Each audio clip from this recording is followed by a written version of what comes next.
The first thing that we'll do here is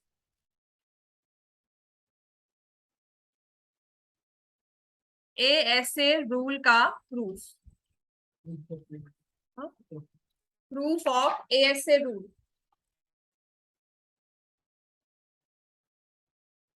Proof of ASA rule.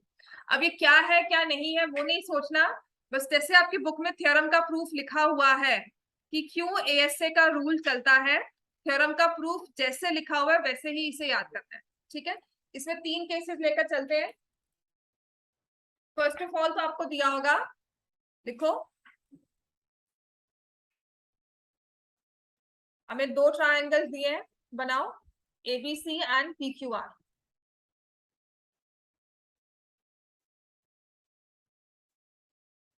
Draw these 2 triangles ABC and PQR. Welcome.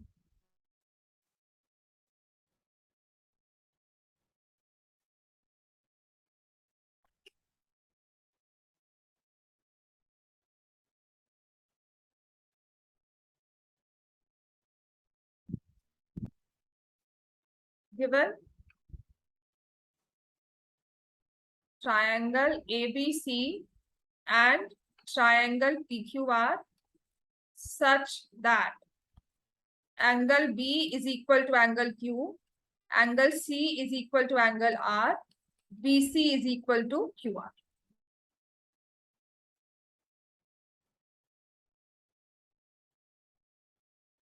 और इसके basis में मुझे prove करना है that triangle, to prove triangle ABC is congruent to triangle PQR. I don't know, पर यहाँ पे ना DEF लिखा हुआ है, तो ऐसा करो अपनी बुक में जो दिखा हुआ है वही लिख लो, मैटर नहीं करता. But teachers I think sometimes they से कि नहीं जो बुक में लिखा हुआ है वैसे ही लिखो थ्योरम्स में. ठीक है, तो ये DEF है, तो मेक श्योर आप वही लिख लो. यहाँ पर F और BC को ले लिया EF. वैसे फर्क नहीं पड़ता जब आप थ्योरम को प्रूव करते हो, because you need the steps to be the same. Clear हो गया? अब इसे प्रूव करने के लिए कहते हैं 3 केसेस बनते हैं. फर्स्ट केस आप लेकर चलोगे, क्योंकि मैं कह रही हूँ ये दोनों इक्वल है, ये दोनों एंगल्स इक्वल है and BC is equal to EF. तो फर्स्ट केस आप लेकर चलोगे केस 1. ये है प्रूफ स्टार्ट हो गया, जिसमें हम लिखेंगे case 1. Case 1 says if AB is equal to DE.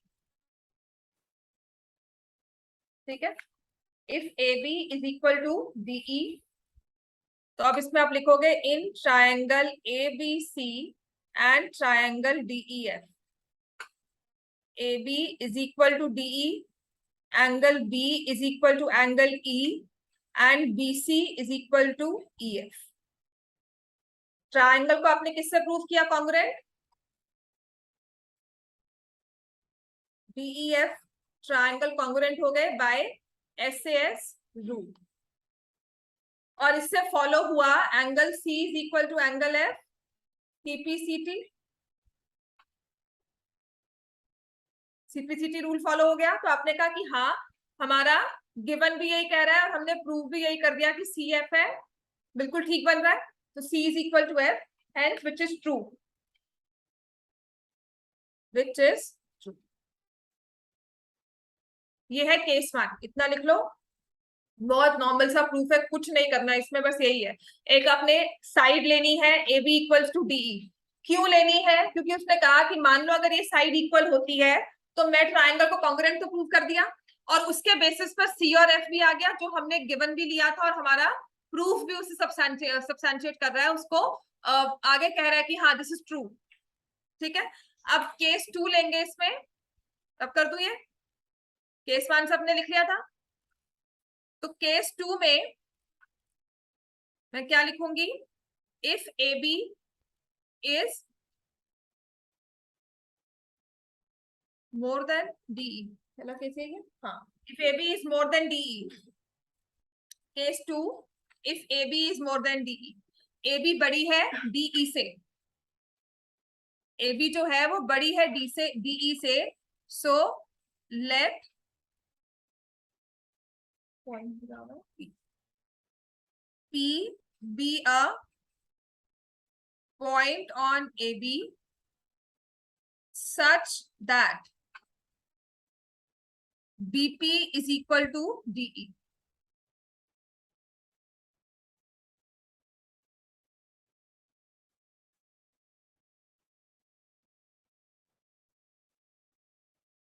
ठीक है, अलग से इस फिगर को ड्रॉ करना है.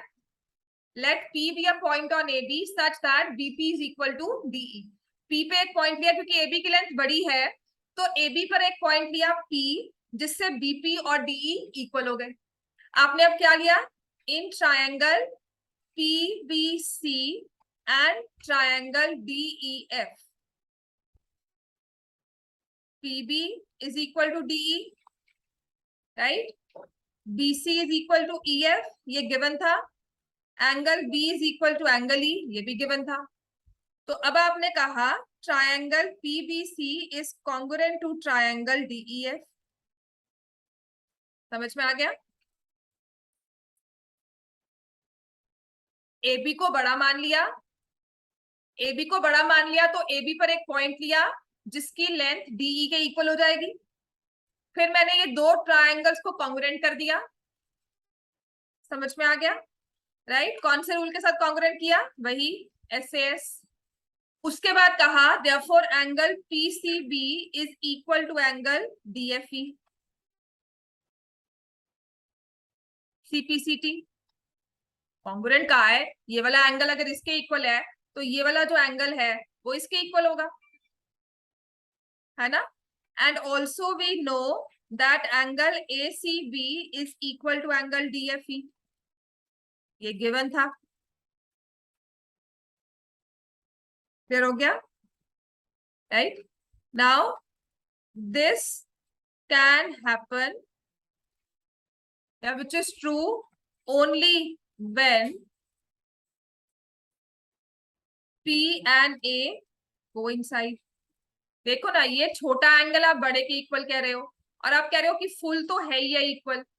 तो ये जो कॉन्ट्रडिक्शन आ रही है हमारी स्टेटमेंट में कि हमने कहा एक पार्ट, बिकॉज यूक्लिड ने क्या था, part is always less than the whole, whole is always more than the part.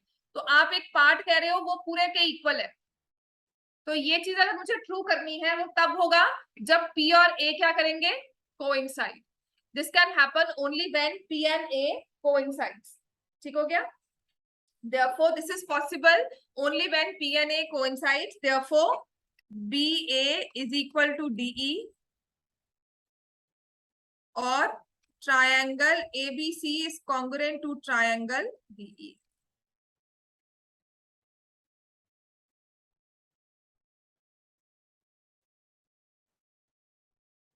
ठीक है, ये केस 2 है. अब AB को बड़ा कहा था, DE बड़ी होगी तो दोबारा एक्सप्लेन नहीं करना, फिर लिख देंगे similarly. Case 3, similarly if AB is less than DE, इतना लिख लिया सबने. फिर हम लिखेंगे case 3, if AB is less than DE,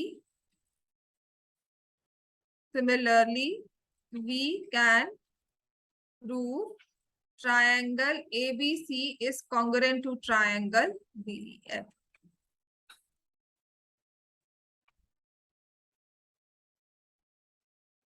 ठीक है, बस hence proved.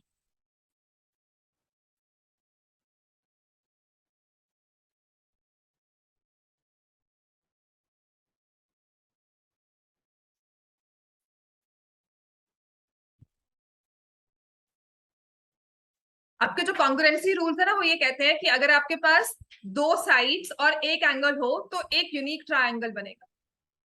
दो साइड्स और उनके बीच में इंक्लूडेड एंगल हो, दो साइड्स है और उनके बीच में इंक्लूडेड एंगल है, तो आपके पास एक यूनिक ट्रायंगल बनेगा. राइट, तभी हमने कहा कि अगर एक ट्रायंगल की दो साइड्स, देखो जो सारे कॉन्ग्रुएंसी रूल्स हैं इनका मतलब क्या है. पहले जो मैंने पढ़ा था ना उसमें ये लिखा हुआ था कि if you draw a triangle with two sides one angle, आप ड्रॉ कर सकते हो. मैं आपको दो साइड्स की मेजरमेंट दूं, एक एंगल दे दूं, आप पूरे उस ट्रायंगल को ड्रॉ कर सकते हो. समझ में आ गया, है ना। लेकिन अगर मैं आपको दो साइड्स दूं और एक इंक्लूडेड एंगल दे दूं, तो आपका ट्रायंगल जो मर्जी ड्रॉ कर ले उनका सेम ही बनेगा। आपको मैं कहूं दो साइड्स है 4 सेंटीमीटर 5 सेंटीमीटर, एंगल है 60 डिग्री, बिलीव मी, आप लेकर आ जाओगे, मतलब आप ऐसे बनाओगे ABC, this is 4, this is 5, और ये आपने 60 डिग्री ले लिया, ये एक वर्जन है। आपने कहा ये 4, ये 5 और ये 60 डिग्री, ये भी ड्रॉ कर सकते हो आप, बिल्कुल एंगल ड्रॉ होगा, है ना। आपने यहाँ 5 लिया, यहाँ 4 लिया, यहाँ 60 ड्रॉ करके फिर एक ट्रायंगल ड्रॉ कर लिया, तो जितने बच्चे आएंगे उतने ही एक वर्जन आ जाएंगे हमारे, डिफरेंट वर्जन। किसी दो का मैच करे, that's probably a case of chance कि हाँ दोनों ने सेम यहीं पे 60 डिग्री लिया। लेकिन जब मैंने इंक्लूडेड कर दिया ना कि ये वाला एंगल 60 चाहिए, तो सबका ट्रायंगल सेम बनेगा। तो मैं भी ड्रॉ करूं, आप ड्रॉ करो, कोई तीसरा आके ड्रॉ करे, या कोई ऑनलाइन बैठा ड्रॉ करे, उसका भी सेम होगा विदाउट इवन मेंशनिंग कि हमने क्या ड्रॉ किया है। This is what congruency is. समझ में आ गया। कॉन्ग्रुएंसी का मतलब क्या है कि मैंने अगर आपको मेजरमेंट दी और मैंने आपको मेजरमेंट स्पेसिफाई करके दी है कि ये एंगल और ये साइड, तो जो मर्जी उसे ड्रॉ करे, सबके ट्रायंगल सेम आएंगे। समझ में आ गया। कल मैं रेक्टेंगल बताती हूँ, length is 4, breadth is 5, breadth is 3, length is 4, breadth is 3, सबके मेजरमेंट सेम होंगे, सबके रेक्टेंगल एक जैसे दिखेंगे, ठीक है। कल मैं कहती हूँ स्क्वायर ड्रॉ करो विद साइड 5 सेंटीमीटर, तो सबके स्क्वायर एक जैसे होंगे, मतलब कल अगर मैं सबके स्क्वायर्स की कटिंग करके एक के ऊपर एक स्टैक करूंगी तो सब आएगा, है ना। प्रोजेक्ट जैसे मिलता है, बोर्ड डेकोरेशन होता है ना, मैम कहते हैं स्क्वायर्स बनाकर लेकर आओ 5 बाय 5, तो सबके सेम लगते हैं, वो चीज है, ये होती है कॉन्ग्रुएंस। ट्रायंगल्स को एएसए से सिमिलर करने का मतलब ये है कि अगर मैंने एसएस को रूल को फॉलो किया है, तो वो एएसए को फर्दर सपोर्ट कर रहा है। If I have any two angles and one included side, तो उससे भी एक यूनिक ट्रायंगल ही ड्रॉ हो रहा है, उससे मल्टीपल ट्रायंगल्स ड्रॉ नहीं हो रहे।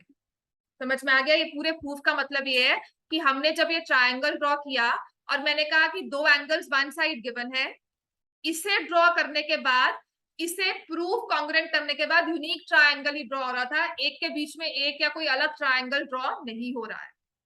क्लियर हो गया इतना, इसको रखना ही है। इसमें आपने पहले कहा कि हमें गिवन ये है, साइड ले ली A B equals to D, case 1, let us suppose this is true, अगर ये साइड हमारी इक्वल है, तो मैं ऐसे ऐसे दोनों ट्रायंगल्स को कॉन्ग्रुएंट प्रूव कर दिया, एंड उसने हमारा थर्ड फैक्ट भी ट्रू रखा, तो therefore ASA is proved. Second case लेंगे, अगर ए बी को बड़ा कर दिया, जिस साइड को बड़ा किया है, आप डीई को भी लिख सकते हो बड़ा, जिस साइड को बड़ा किया है उस पे एक पॉइंट लेकर छोटे पोर्शन को और इस वाली साइड को इक्वल कर दो, कि कहीं ना कहीं तो पी पॉइंट होगा कि दोनों इक्वल हो जाए, राइट। उसके थ्रू आपने ट्रायंगल, छोटे वाले ट्रायंगल को और इस पूरे वाले को कॉन्ग्रुएंट कर दिया। But now this will not say, this will not mean कि हमारा ये वाला छोटा angle is equal to this bigger angle, but now we already said कि ये वाला भी इक्वल है। अब इन चीजों को ट्रू रखने के लिए मुझे क्या करना होगा, इस पॉइंट को ए के साथ कोइंसाइड करना पड़ेगा। अगेन हमारा एक ट्रायंगल बना, अलग ट्रायंगल नहीं बनेगा, तो again ASA is proof.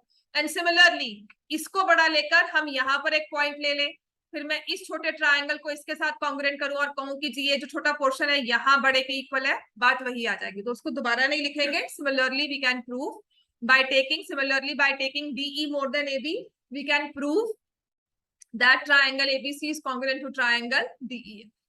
Hence ASA is proved. इतना क्लियर हो गया बच्चों सबको?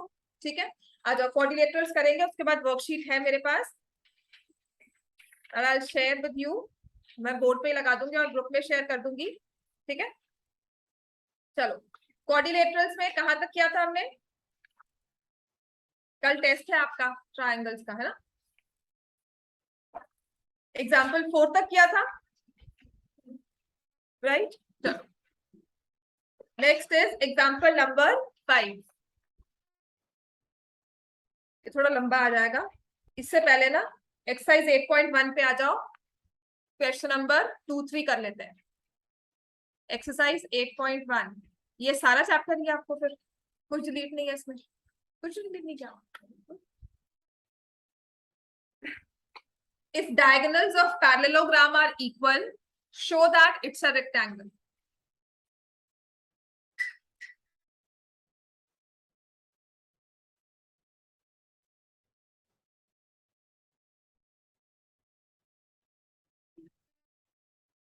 तो एक पैरेललोग्राम है ABCD, ठीक है, ये सारी प्रॉपर्टीज प्रूव कर रहा है। मैंने आपको कल ही कहा था कि मुझे पैरेललोग्राम की प्रॉपर्टीज सारी पता है। रेक्टेंगल एक पैरेललोग्राम है तो उसमें अपनी खासियत क्या है, उसमें अपनी एक यूनिक पॉइंट, उसका पॉइंट ऑफ डिफरेंशिएशन, मैंने उसे रेक्टेंगल क्यों कहा, उसे पैरेललोग्राम क्यों नहीं कहने दिया, राइट? तो उसमें अपनी एक खासियत क्या है कि उसके डायगोनल्स इक्वल है, ये हमें प्रूव करना है, राइट? तो given a parallelogram ABCD to prove, अच्छा इसमें ABCD पैरेललोग्राम तो दिया हुआ है, लेकिन इसमें क्या दिया हुआ है, in which ABAC is equal to BD, ऐसा पैरेललोग्राम जिसके डायगोनल्स इक्वल है, ऐसा पैरेललोग्राम जिसके डायगोनल्स इक्वल है, तो प्रूव करना है ABCD इज अ रेक्टेंगल। एक पैरेललोग्राम रेक्टेंगल कब बनता है, जब उसका क्या होता है, एंगल 90 डिग्री। तो किसी भी एक एंगल को 90 प्रूव करना है, तो मतलब मुझे प्रूफ सिर्फ इतना करना होगा, एंगल DAB इज 90 डिग्री। मतलब कोई भी एक बेस एंगल लेना है मुझे, A लो, B, C या D, किसी भी एक एंगल को हमें 90 प्रूव करना है, ठीक है? तो ये कैसे करेंगे, अब देखो, आपको पता है पैरेललोग्राम में अगर ये वाला एंगल लिया जाए और ये वाला एंगल लिया जाए, इनमें रिलेशन क्या है, को इंटीरियर है, क्या सम होता है इनका, 180, है ना? और अगर मैं इन दोनों को इक्वल प्रूव कर दूं तो ईच एंगल 90 हो गया, ठीक है ना? तो अगर मैं लिख रही हूँ प्रूफ में, मुझे एंगल को 90 प्रूव करना है, because ABCD is a parallelogram, तो angle A plus angle B is 180, क्योंकि क्या है, एडजेसेंट एंगल्स आर सप्लीमेंट्री। अब इसको पैरेलल लाइंस के साथ एक्सप्लेन करो या पैरेललोग्राम की प्रॉपर्टी के साथ एक्सप्लेन करो, बात वही है। मतलब स्टार्टिंग पॉइंट तो अगर मैंने एंगल की बात की तो मुझे पता है इस एंगल का इसके साथ क्या रिश्ता है, ये दोनों आपस में सप्लीमेंट्री है ना? अब अगर मैं कहीं ना कहीं से इन दोनों को इक्वल प्रूव कर दूं, काम बन गया, ठीक है? इक्वल प्रूफ कैसे करेंगे, देखो पैरेललोग्राम है, ये वाला BD ना, इसका डायगोनल कहा हुआ है AC के इक्वल है। ये मेरा स्टार्टिंग पॉइंट था कि इसमें खासियत तो पैरेललोग्राम में ऑपोजिट साइड्स इक्वल होंगी, वो सब तो होगा ही, खासियत इसमें ये है कि BD और AC इक्वल है। तो BD के साथ कोई ट्रायंगल और AC के साथ कोई ट्रायंगल जिसमें एंगल A और एंगल B आ जाए। अब आ जाओ अपने कॉन्ग्रुएंसी वाली क्वेश्चन में, जो मैंने आपको होमवर्क अभी क्लास में कल दिया भी था करने को, if you remember question number 2, कुछ कुछ वैसा क्वेश्चन होगा, एक्सरसाइज 7.1, उसमें क्वाड्रिलेटरल था, इसमें पैरेललोग्राम। तो क्या ये वाले ट्रायंगल्स आपको दिख रहे हैं, ओवरलैपिंग फिगर्स में मैंने कहा था, देखो एक ये देखो, मैं इसको हाईलाइट कर रही हूँ, क्या ये मुझे दिख रहा है, क्लियर हुआ? ऐसे इसके साथ इसका ये साथी, समझ में आया? क्वेश्चन वही है, कहने का जरिया हमने विजन चेंज कर लिया। अब उसमें पैरेललोग्राम की बात कर रहे थे, प्रूफ आपने इस वाले का लिखना है, समझ में आ गया? प्रूफ इस वाले का हो जाएगा। उसमें बस फर्क था कि हम कहते डायगोनल्स इक्वल है, देखो उसने उसने वही कहा था डायगोनल्स इक्वल है, BD AC डायगोनल्स ही बने थे, है ना? और यहाँ पर आप किस तरह से ले रहे हो, तो मैं क्या लिखूंगी, in triangle ABD and triangle ABD BAC,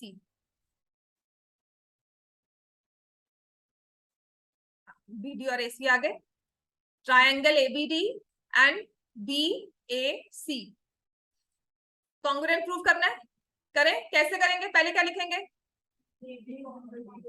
AB is equal to AB, चलो कॉमन आ गया, वेरी गुड। नेक्स्ट AC, या मैं पहले BD लिखूं ना, क्योंकि BD वाला ट्रायंगल लिखा हुआ पहले, तो BD इक्वल्स टू AC है, तो हमें गिवन था, ठीक होगी बात। तीसरी चीज क्या लेंगे, AD इक्वल्स टू BC, क्यों, एंगल नहीं ले सकते, एंगल को तो इक्वल प्रूव करना है, ये क्यों होगा, AD एंड BC आपस में क्या है, opposite sides of parallelogram, they are equal, समझ में आ गया? मैंने कहा कि रेक्टेंगल को कैसे, किसी पैरेललोग्राम को रेक्टेंगल कैसे प्रूव कर सकते हैं, तो आपने कहा उसका एंगल 90 कर दो। अच्छा, ये वाला एंगल 90 करना है। इस एंगल का इसके साथी वाले के साथ क्या रिलेशन है, आपस में ये क्या है, को इंटीरियर। अगर ये को इंटीरियर है तो इनको इक्वल प्रूव कर देती हूँ, कहीं ना कहीं से 90 एंगल बन जाएगा। अब वो इक्वल प्रूफ कैसे होगा, क्योंकि मुझे दिया हुआ है ABD and BAC. Why I am making you relate now with question, जैसे मैं पिछले वाले क्वेश्चन से क्यों रिलेट कर रही हूँ ना, समझ में आएगा। याद करना आसान है कि ज्योमेट्री चेंज नहीं हुई, चैप्टर 8 में कुछ नया नहीं आया, पिछले वाले सारे रिपीट हो रहे हैं। समझ में आ गया, सेम क्वेश्चन है, इनमें मार्क कर लो कि almost similar question number 2 exercise 7.1। तो जब आप ये क्वेश्चन याद करोगे ना, वो भी क्वेश्चन आपका बाय माइंड रिवाइज हो जाता है। बुक में ही मेंशन कर लिया करो साथ साथ। सीरियसली ज्योमेट्री तब समझ में आनी, कॉन्ग्रुएंसी तब क्लियर हो जाएगी कि कुछ नहीं है, बात वही घूम रही है, बार बार एक ही फिगर है, उसकी बस ओरिएंटेशन चेंज करके। ये फिगर अगर मैं ऐसे बना दूं तो बिल्कुल सेम वाला क्वेश्चन था। समझ में आ गया, बिल्कुल वही क्वेश्चन, बस उसकी ओरिएंटेशन चेंज। अब पैरेललोग्राम कह रहे हैं, वहां कहानी हुआ था, राइट। तो ये मेरे पास आ गया, triangle ABD is congruent to triangle BAC. कौन सा रूल हो गया ये, एसएसएस कॉन्ग्रुएंसी रूल। अब एसएस के साथ, एसएस के साथ मैं क्या लिखूंगी, angle DAB is equal to angle DAB CBA CPCT, है ना।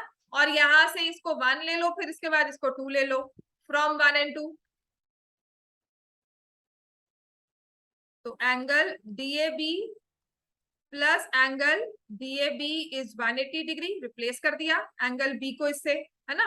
तो मेरे पास एंगल डीएबी, अब इसको बार बार नहीं लिखना होता कि 2 एंगल लिखना है, लिख लो, पर आप डायरेक्टली ये भी लिख सकते हो डीएबी इज 90, पता ही है ना, वो तो हमने एक स्टेप मिस किया है। तो मेरा जब डीएबी 90 आ गया, अब इसके बाद जो लाइन है वो बहुत इंपॉर्टेंट है, वो लिखनी होती है पेपर में, क्योंकि यहाँ तक तो हम सब लिख लेंगे जोड़ तोड़ कर, इसके बाद होती है जल्दी, बस खत्म काम। तो हम लिखेंगे पैरेललोग्राम ABCD, या ABCD is a parallelogram, is a parallelogram with one angle 90 degree. Therefore, parallelogram ABCD is a rectangle. ये 2 लाइंस है जिसके लिए मार्क्स कट जाते हैं, बाकी सारा प्रूफ तो रट्टा मार के कहीं ना कहीं से हम लिख देंगे, बट लास्ट की ये 2 लाइंस भी आपको साथ में लिखनी है, क्योंकि उसने ये कहा था प्रूफ करो कि अगर एक एबीसीडी पैरेललोग्राम है, उसके डायगोनल्स इक्वल है, तो वो रेक्टेंगल होगा, है ना। तो रेक्टेंगल की बेसिक डेफिनेशन डायगोनल्स इक्वल नहीं कहते, वो कहते हैं 90 डिग्री एंगल है। जब आपको रेक्टेंगल ड्रॉ करना भी सिखाया जाता है ना, तो कहते हैं लेंथ लो, 90 डिग्री एंगल ड्रॉ करो, ब्रेड्थ मार्क कर लो, हो गया ड्रॉ। इंस्ट्रक्शन ऐसे ही कहा था। डायगोनल्स के बारे में किसने कहा था कि यहाँ से डायगोनल बनाओ, यहाँ से बनाओ, कभी नहीं कहा। तो इसीलिए जब आपको एक रेक्टेंगल को प्रूव करना है, तो आपको एक एंगल 90 लेना होगा, समझ में आ गया। तो हमने कहा ABCD is a parallelogram with one angle 90, hence parallelogram ABCD is a rectangle, और उसके डायगोनल्स क्या है आपस में, इक्वल। समझ में आ गई बात, ये लिख लिया हमने। अब ऐसे थर्ड क्वेश्चन पे आ, show that diagonals of quadrilateral bisect each other. If the diagonals bisect each other at right angles, it is a rhombus. Question number 3 solve, लिख लिया सबने। ये आपके फर्स्ट के 8 क्वेश्चंस ना आपकी प्रॉपर्टीज को ही प्रूव कर रहा है, ठीक है। तो इन अ वे ये कहते हैं ना, जैसे कि याद कर लो कि क्यों है, या पता लग जाएगा रोम्बस में क्या है। तो उसने कहा है कि एक डायगोनल है, क्वाड्रिलेटरल के डायगोनल्स बाइसेक्ट करते हैं राइट एंगल्स पर, प्रूव करो कि वो रोम्बस है। तो मैंने एक ऐसा क्वाड्रिलेटरल बनाया, ABCD diagonals bisect at point O and 90 degree का एंगल बन रहा है।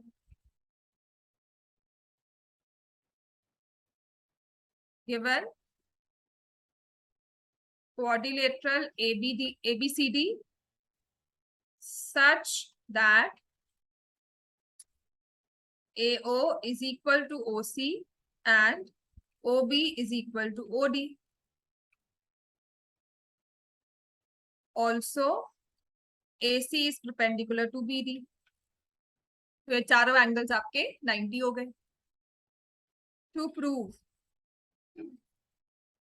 क्या करना है प्रूव हमें,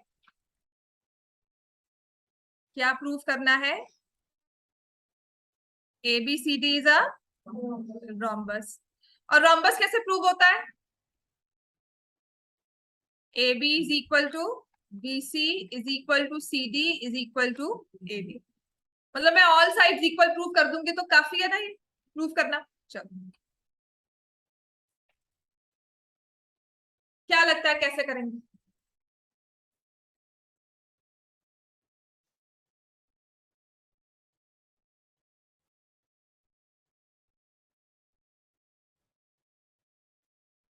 सिर्फ एक छोटा सा पॉइंट लिखना है, उसके बाद सिमिलरली सिमिलरली है। लीनियर पेयर तो है, और तो पता ही है लीनियर पेयर है, 90-90 एंगल है। उसके बाद और कुछ?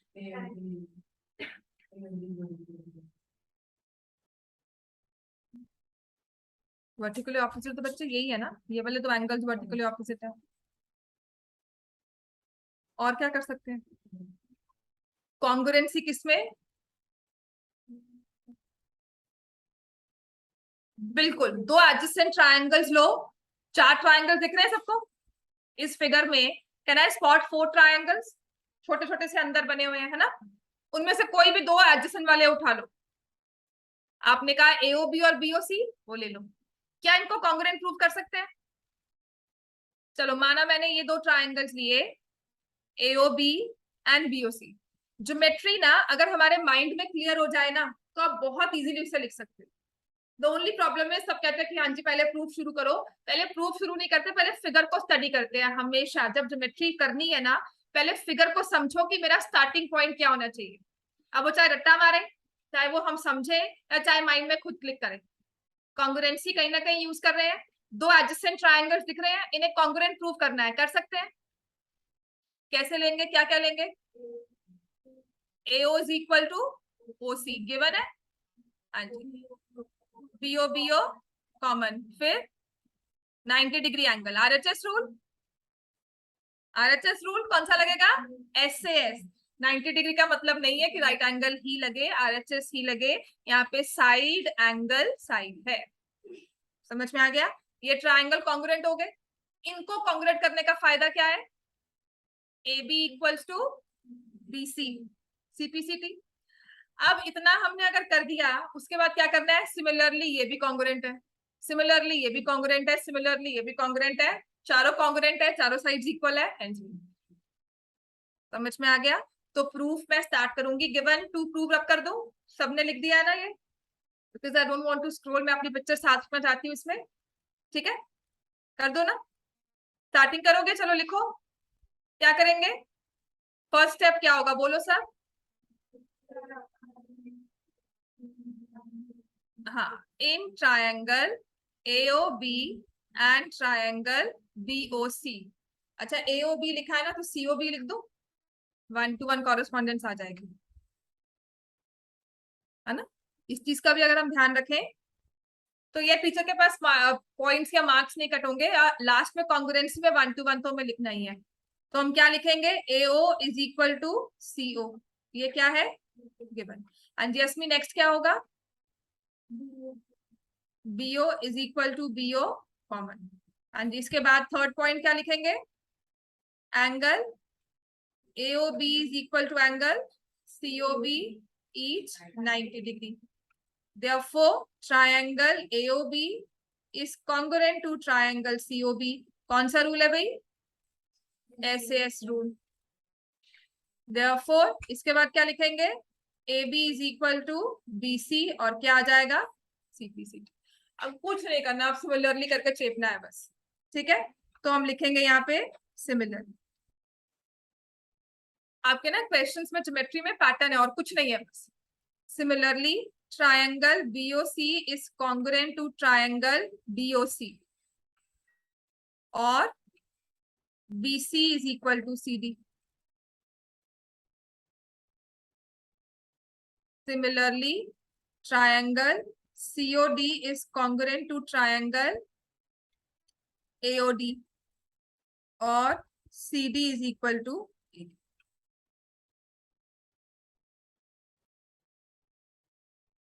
समझ में आ गया? मैंने तीनों में साइड ले ली क्योंकि इसको भी अगर आप प्रूफ करोगे एसएस के साथ ही करोगे। सिमिलरली वही सेम रूल लेकर आप एसएस, वही तीन चीजें लेकर और उसी पैटर्न में लेकर आपने ट्राइंगल्स को कॉन्ग्रुएंट कर दिया। तो फ्रॉम 1 2 3 समझ में आ गया? AB कह रही है मैं BC के इक्वल हूँ, BC कह रही है मैं CD के इक्वल हूँ, CD कह रही है I am equal to AD। So that means all the four sides are equal. So I'll write it like this: AB is equal to BC is equal to CD is equal to AD. है ना? फिर हम लिखेंगे quadrilateral with all sides equal is a quadrilateral with all sides equal is a rhombus. Therefore, ABCD is a rhombus. Hence,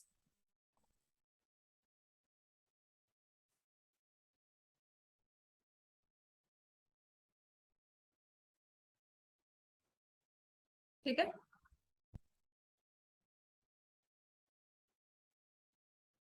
चलो next आ जाओ, question number 4।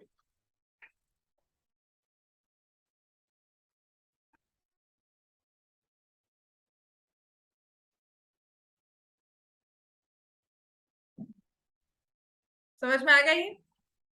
Right, चलो next है हमारे पास क्वेश्चन नंबर 4। क्वेश्चन नंबर 4 में कौन सी फिगर के बारे में बात किया जा रहा है? क्वेश्चन क्या है? Show that the diagonals of a square. बाकी कुछ समझ नहीं आया, लेकिन एक वर्ड जो समझ में आया वो स्क्वायर। स्क्वायर क्या होता है? All sides equal and each angle 90। मतलब कभी स्क्वायर बनाना हो आपको, मैं कहूँ draw square with side 5 centimetre, तो आपको पता है सारी साइड्स आप इक्वल और हर एक एंगल को 90 लेके आप ड्रॉ करोगे। डायगोनल्स के बारे में कभी कुछ नहीं कहा जाता है ड्रॉ करने में, है ना? कल कोई स्क्वायर बताना हो आपको, आप मुझे बोलोगे मैम कितने साइड वाला, फाइव से ड्रॉ स्क्वायर आप कहोगे, एक स्क्वायर कट करो तो आप मुझे बताओ मैम साइड बता दो, यही कहोगे ना मैम कितने सेंटीमीटर का, तो आप उसको पूरा ड्रॉ करके आ जाओ। तो यही क्वेश्चन कह रहा है कि आपको पता है स्क्वायर है, अब आप उसके प्रूव करो कि डायगोनल्स इक्वल भी है, बाइसेक्ट भी करते हैं और राइट एंगल्स में बाइसेक्ट करते हैं। ये तीन चीजें हमें प्रूव करनी है। तो मतलब अगर स्क्वायर गिवन है तो I know all sides are equal and all angles are equal. तो मैं क्या करूंगी, अब एक स्क्वायर ड्रॉ करेंगे, गिवन में लिखेंगे ABCD इज अ स्क्वायर, और उससे मैं ये समझती हूँ, मतलब कल किसी फिफ्थ, आई थिंक फिफ्थ या सिक्स स्टैंडर्ड में ज्योमेट्री स्टार्ट हो जाती है ना, थर्ड स्टैंडर्ड से बताना शुरू कर देते हैं फिगर्स के बारे में। तो कल किसी को कहा जाए, बच्चे से पूछा जाए ना थर्ड स्टैंडर्ड के कि स्क्वायर क्या होता है, तो वो क्या बोलेगा? All sides equal and all angles equal. ठीक हो गया? तो गिवन कि आपको गिवन है ABCD is a square, that means all sides are equal, ये मुझे गिवन है। मेरी अंडरस्टैंडिंग में स्क्वायर ये होता है, एक लेमैन की अंडरस्टैंडिंग में स्क्वायर ये होता है। समझ में आ गया? इस क्वेश्चन का मतलब क्या है कि आपको एक स्क्वायर कहा जाए, if sometime I call my daughter and she's in class 5, तो मैं से बोलूंगी ना बच्चे बताओ स्क्वायर क्या है, समझाओ, तो बोलेगी all sides equal all angles equal, है ना? वो ये चीज बोल के बताएगी। डायगोनल्स के बारे में उसे कुछ नहीं कहा होगा तो वो नहीं बताएगी डायगोनल्स अच्छा इक्वल होते हैं 90 होते हैं, उन्हें नहीं पता। This is what a layman understands when we call, when we tell कि स्क्वायर ड्रॉ करना है, एक चौकोर बनाओ या जो भी कहते हैं उसको, है ना? जब हम कभी कंस्ट्रक्शंस में या किसी में भी यूज करते हैं, राइट? तो अब इसके बाद मुझे बताना है कि इसके डायगोनल्स आपस में इक्वल है, बाइसेक्ट करते हैं और 90 डिग्री एंगल बनाते हैं। तो I have to prove AO is equal to OC, BO is equal to OD, then AC is equal to BD and AC is perpendicular to BD। ये तीन चीजें हैं जो मुझे प्रूव करनी है, ये 1, ये 2 और ये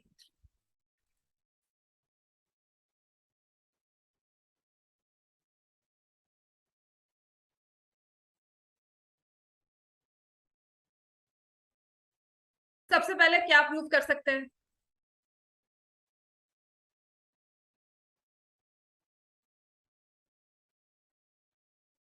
डायगोनल्स इक्वल प्रूव कर सकते हैं। हम कौन से ट्राइंगल्स लेंगे? एडीसी एंड बीसीडी, दिख रहा है ना? चलो पहले वही करते हैं। अब हर एक चीज हम पैरेललोग्राम के थ्रू नहीं करेंगे, will draw congruency rules and उसके साथ हम प्रूव कर रहे हैं। तो मैं लिख रही हूँ in triangle ADC and triangle BCD. समझ में आ रहा है सबको?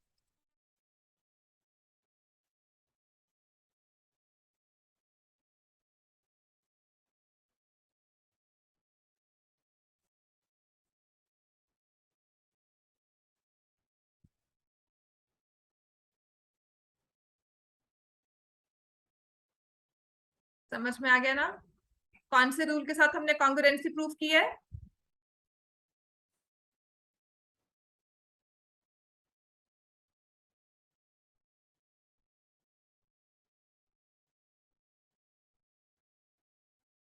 कौन सा रूल है? बोलो। ऐसे ऐसा है कि कोई और है? SAS we've taken one side, one included angle and the other side. सिर्फ एक ट्रायंगल को देखा करो, एक ट्रायंगल की जो डायमेंशंस हमने ली है उन्हें देखा करो। एडीसी ड्रॉ कर लो और देखो मैंने एडी लिया, सीडी लिया और ये एंगल लिया। समझ में आ गया है ना? तो जो भी आपने रूल फिक्स किया है ना उसमें सिर्फ एक ट्रायंगल को चेक किया करो मैंने कौन सी डायमेंशंस ली है, समझ में आ जाएगा कौन सा रूल लिया है। तो मेरे पास आ गया ADC is congruent to BCD by SAS rule. तो यहां से मुझे पता लग गया AC is equal to BD CPCT, therefore diagonals are equal।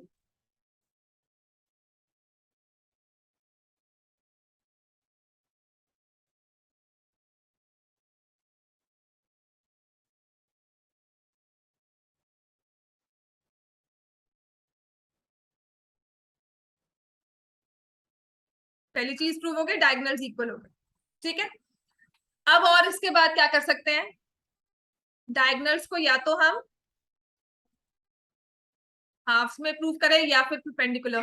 अच्छा, परपेंडिकुलर प्रूव करना हो तो उसके पहले हाफ्स में प्रूव करेंगे। कैसे? ये वर्टिकली वाले ऑपोजिट जो है ना एंगल्स, ये ले लो, ये ट्राइंगल लिख रहे हैं तो सेम फिगर है अब, बट इसमें अब मैं क्या ले रही हूँ? जो दो ऑपोजिट में ट्राइंगल्स हैं। ठीक है, अब इसका सेकंड प्रूफ स्टार्ट हो जाएगा। In triangle AOD and triangle COB, same 1-to-1 correspondence के साथ। अच्छा, इन्हें कॉन्ग्रुएंट प्रूफ करना है। पहली चीज जो हमें पता है हम क्या लेंगे, वो क्या है?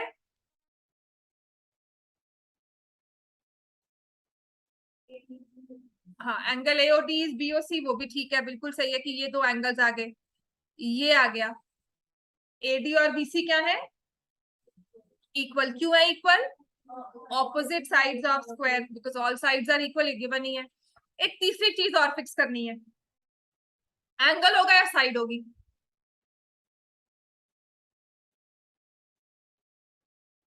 एंगल लेनी चाहिए या साइड? एक साइड आपको पता है बहुत इजीली हो जाएगी, एक एंगल पता है। ठीक है, अगर मैं साइड लेती हूं तो रूल होता है SAS। तो क्या ये इंक्लूडेड एंगल कहीं बनेगा? नहीं। तो मुझे एक चीज और क्या लेनी है? एंगल।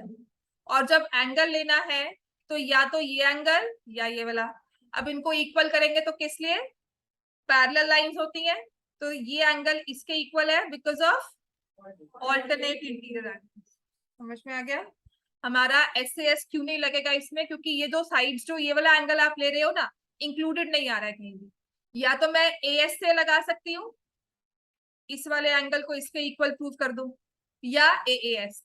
आपस में एक दूसरे के वही है, मतलब AAS AS से ही बना हुआ है। ठीक हो गया? तो I am taking second part मेरे प्रूफ का, in triangle AOD and triangle COB। समझ में आ रहा है ना? कॉन्ग्रुएंसी तो करनी है, लेकिन कैसे कैसे स्टेप्स में याद रखेंगे। पहले मैंने सबसे इजी लगा, डायगोनल्स को इक्वल प्रूव कर दिया। अब डायगोनल्स हाफ में हो रहे हैं तो मैंने वर्टिकली ऑपोजिट एंगल्स लिए। AO एक जगह है, उसको OC के इक्वल प्रूव करना है, तो this should fall in two different triangles. AO OC आपस में दो अलग अलग ट्राइंगल्स का हिस्सा बनकर आए। ठीक है, तो अब मैं क्या लिखूंगी इसमें, AD is equal to CB, ये तो गिवन है। Angle 1 equal to angle 2,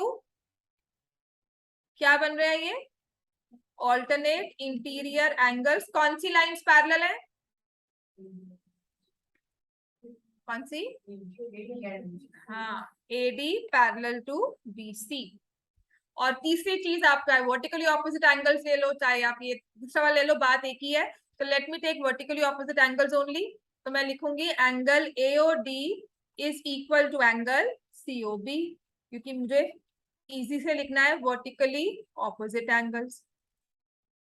Therefore, triangle AOD is congruent to triangle COB। कौन सा रूल आ गया, अगर मैंने वर्टिकली ऑपोजिट लिया है तो कौन सा आ गया, AAS रूल।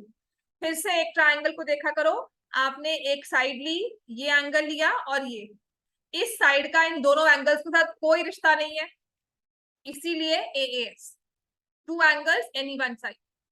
समझ में आ गया, तो AOD is congruent to COB, है ना। और ये हमने इतना तामझाम जो किया है वो इसलिए कि ये देखो AO यहाँ पर है और OC यहाँ पर है, तो I will take AO is equal to OC और OD is equal to OB।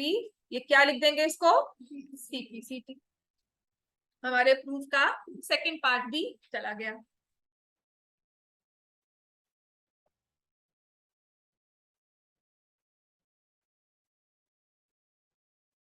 समझ में आ गया इतना, कोई कंफ्यूजन यहाँ तक, डन। अब आते हैं इसके थर्ड पर, तो उसके लिए मैं फर्स्ट वाला पार्ट रिलीज कर रही हूँ।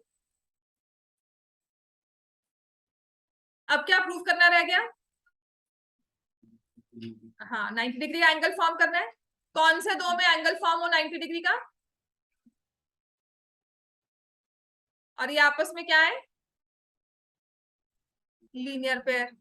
लीनियर पेयर में सबसे आसान क्या होता है, दोनों को क्या प्रूव कर दो, इक्वल। तो अब मैं कौन से ट्राइंगल्स लूंगी, in triangle AOD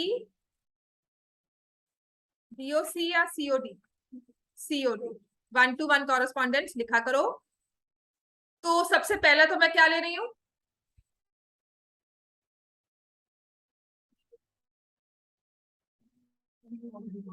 AD is equal to CD given, हाँ जी, OD is equal to OD common, हाँ जी। और तीसरी चीज क्या ले लूंगी,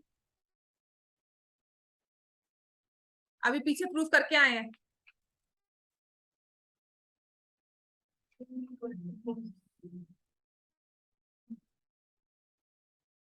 proved above। Therefore, triangle AOD is congruent to triangle COD। और कौन सा रूल है ये, angle AOD is equal to angle COD। अब तो याद हो गया ना, ये चीज याद हो जाती है कि हमने एडजेसेंट एंगल्स को इक्वल लिखा, फिर but angle AOD plus angle COD is 180 degree, क्योंकि ये क्या है, linear pair, right. So x plus x is 180 degree और x is equal to 90 degree. Therefore, AC is perpendicular to BD.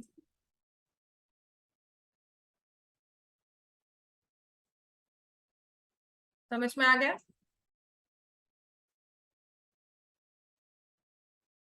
Hence, diagonals of a square are equal, bisect each other at right angles. पहले equal, फिर bisect, फिर right angles. समझ में आ गया। Therefore, diagonals of a square are equal, bisect each other at hence ठीक है बच्चे, देखो इतना, मैं वर्कशीट शेयर करती हूँ। राइट, इतने क्वेश्चंस काफी है ना आज? यस। उसके बाद ये 3-4 दिन में चैप्टर होगा, आराम से करेंगे, पर पिछली रिवीजन करें बिकॉज ये कुछ बच्चों की क्लास में नहीं है।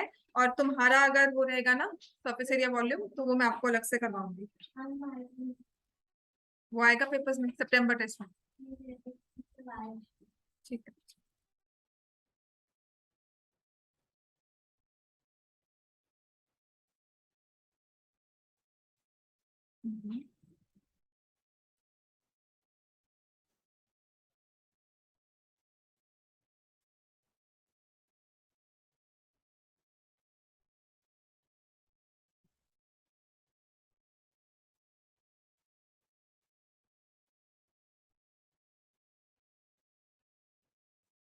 पैटर्न तो क्लियर हो चुका है ना? जो आया है ना अभी, 40 मार्क्स नहीं है, 50 मार्क्स ही है इनफैक्ट, जो मुझे भी समझ में आ रहा था। चलो, मैंने ये शेयर भी की आपको वर्कशीट इन द ग्रुप। मैं यहाँ पर भी ओपन कर रही हूँ, अगर किसी के पास फोन नहीं है, नो वरीज। सबके पास है फोन? नहीं, कोई बात नहीं, ओपन कर लूंगी। बोर्ड पे आएंगे, क्वेश्चंस आएंगे, otherwise you can see.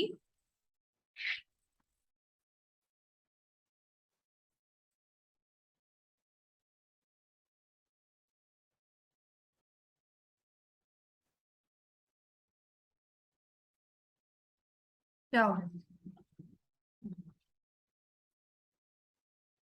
Clear है फर्स्ट क्वेश्चन? क्लियर है फर्स्ट क्वेश्चन? ऋषिता, मैं शेयर कर रही हूँ। चलो, फर्स्ट वाला ऑब्जेक्टिव चॉइस में ऑप्शंस नहीं है, पर आपको अगर मार्क करना है, इसे सॉल्व करना है, कैसे करोगे? Cube root of 27 minus 7 into cube root of 216 plus 10 into six root of 64 plus square root of 121। देखते सबसे पहले आंसर किसका आता है।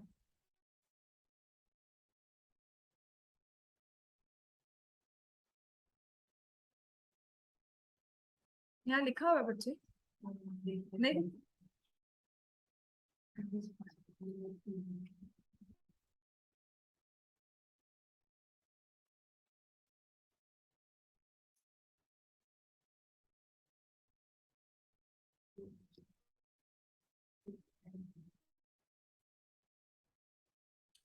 मुझे भी नहीं पता वैसे। कोई ना कोई तो निकालेगा।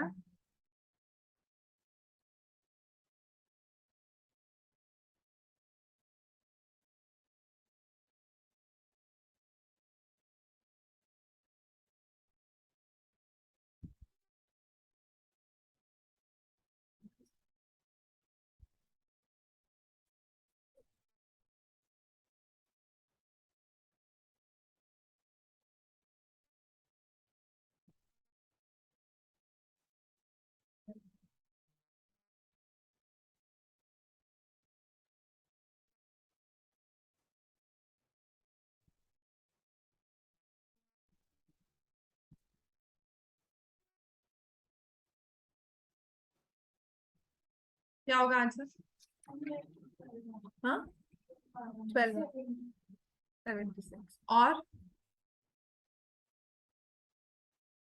Cube root of 27 minus 7, minus है वो, plus 10 into six root of 64 plus 121 का स्क्वायर रूट। विस्मीत क्या आंसर है? आहिल -90।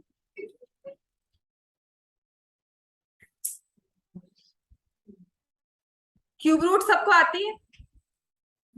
27 का क्यूब रूट क्या है? 3। 216 का क्यूब रूट क्या है? और 64 का सिक्स रूट क्या है?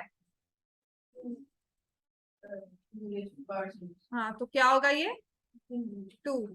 और 121 का स्क्वायर रूट क्या है? आप बताओ।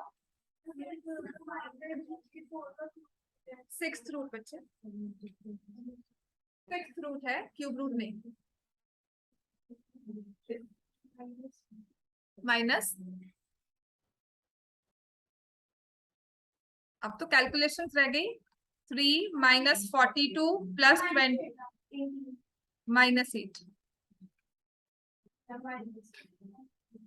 ध्यान रखो। हाँ कोई बात नहीं, बट देन सी अकॉर्डिंगली मैं और बड़ा कर देती हूँ ये लो। अब ठीक है, चलो नेक्स्ट करो। दिस वन डन, इजी था ये क्वेश्चन, सिर्फ आपकी calculations plus minus plus your square root, cube root, six root, वो सब क्लियर हो। अब ये सेकंड वाले क्वेश्चन में तो कोई हमारे पास एक्सक्यूज नहीं है, तो क्लियर दिख रहा है। ये लो और बताओ। और मुझे शायद इसका आंसर पता है। हाँ मुझे पता।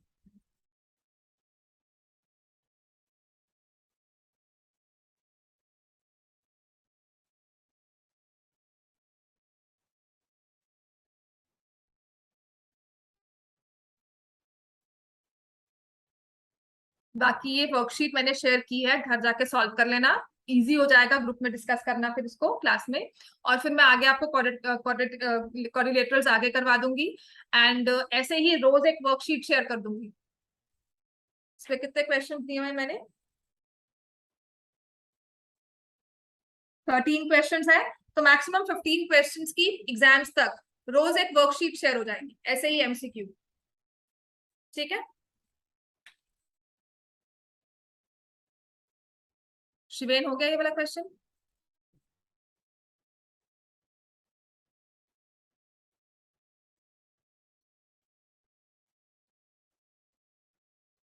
नव्या क्या करते हैं इस क्वेश्चन में?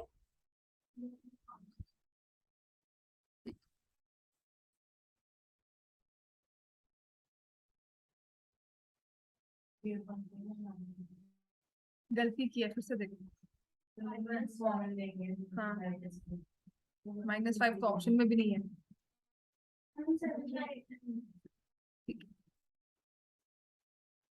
इसका स्टार्टिंग पॉइंट ही, जहां आपको पावर्स में ये एन दिख जाता है ना, ये स्टार्टिंग पॉइंट ही क्या होता है इसका? क्या करते हैं इसमें? हाँ आदित्य बताओ, क्या करते हैं बच्चे इसमें? पावर्स को हमेशा क्या करेंगे? स्प्लिट करते हैं। 2 raised to power n into 2 raised to power 4 -2 into 2 raised to power n, और नीचे क्या हो जाएगा? 2 into 2 raised to power n into 2 raised to power 3। अब ओवरऑल मैंने 2 raised to power n क्या ले लिया? कॉमन। क्या आ जाएगा ऊपर? 16 - 2, है ना? चाहे मैं ये ऑब्जेक्टिव में भी लिख रही हूँ तो 2 raised to power 4 लिखने का मुझे कोई एक्स्ट्रा मार्क्स नहीं मिलने वाला, उसको पहले ही सॉल्व कर दो। और नीचे ये 2 raised to power n अलग, और 2 raised to power 3 और ये 2 × 1 कर क्या बन जाएंगे? 16। इसका बस इतना फायदा होता है कि 2 raised to power n की वैल्यू मेरे पास नहीं है, इसको खत्म करना होता है और एक हो जाएगा। कल कभी भी आपको क्वेश्चन में कहा हो ना सिंप्लीफाई, है ना, और n में दिया हुआ पार्ट, तो वो हमेशा कॉमन निकल कर ही होगा, या तो थ्रू आउट कैंसिल हो जाएगा या कुछ एक पोर्शन उसका कैंसिल हो गया वही रह जाएगा, राइट? तो ये क्या बन गया? 14/16। आंसर क्या आया? 7/। चलो नेक्स्ट करो, उसके बाद फिर वाइल क्लास की एंड हो जाएगी। ये वाला क्वेश्चन नंबर 3, ये आपका होमवर्क हो जाएगा आज घर का, इस वर्कशीट को सॉल्व करना है घर पे, प्लस रिवाइज योर कोऑर्डिनेटर्स। आज तो चलो ट्रायंगल्स है हमारे पास करने को, कल टेस्ट है एक्सरसाइज 7.1 एंड 7.2।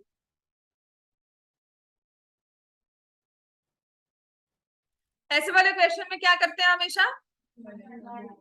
रैशनलाइज इसको करेंगे 1/x, 1/x लेंगे, क्योंकि मेरे पास x की वैल्यू तो है, 1/x नहीं है, तो 1 - √2, इसको रैशनलाइज करना। असमी मल्टीप्लाई किससे करेंगे इसको?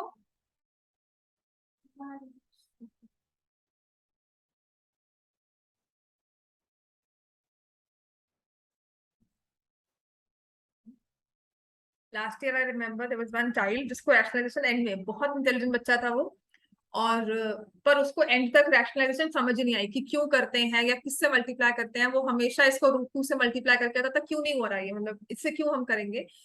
So that the only problem I understood was, पहला सेशन लगा था ऑनलाइन, आप लोग का सबसे बड़ा एडवांटेज ये रहा है, इफ यू अंडरस्टैंड, थोड़ा बहुत भी हमें आता है, गलती कैलकुलेशंस में है, आपको बिगेस्ट एडवांटेज रहा है थ्रू आउट ऑफलाइन रहा है, राइट। आप जो थोड़ा बहुत लैग कर रहे हो, या कोई भी एक बच्चा लैग कर रहा है 2 साल की पढ़ाई के बाद, वो इसलिए क्योंकि वो ऑनलाइन से उठ कर आए।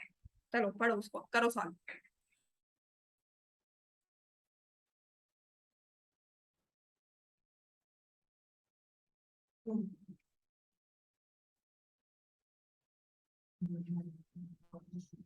बहुत ध्यान रखना है क्योंकि ये 1 - √2 दिया हुआ है। 4 शायद, हाँ ठीक है।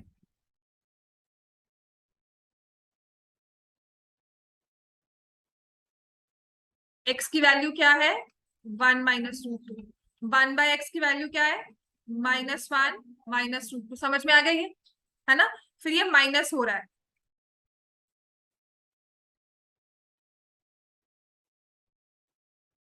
राइट। तो 1 - √2 +1 +√2। तो √2 कैंसल, 1 + 1 कितना हुआ? 2। 2 का स्क्वायर कितना हुआ? समझ में आ गया ये? This one is important because इसने ऑर्डर चेंज कर दिया, जिससे माइनस आ गया रैशनलाइजेशन में, उसको भी डील करना है, और यहाँ का एक माइनस और बैठा है। समझ में आ गया? This one is important and tricky also. कल आपका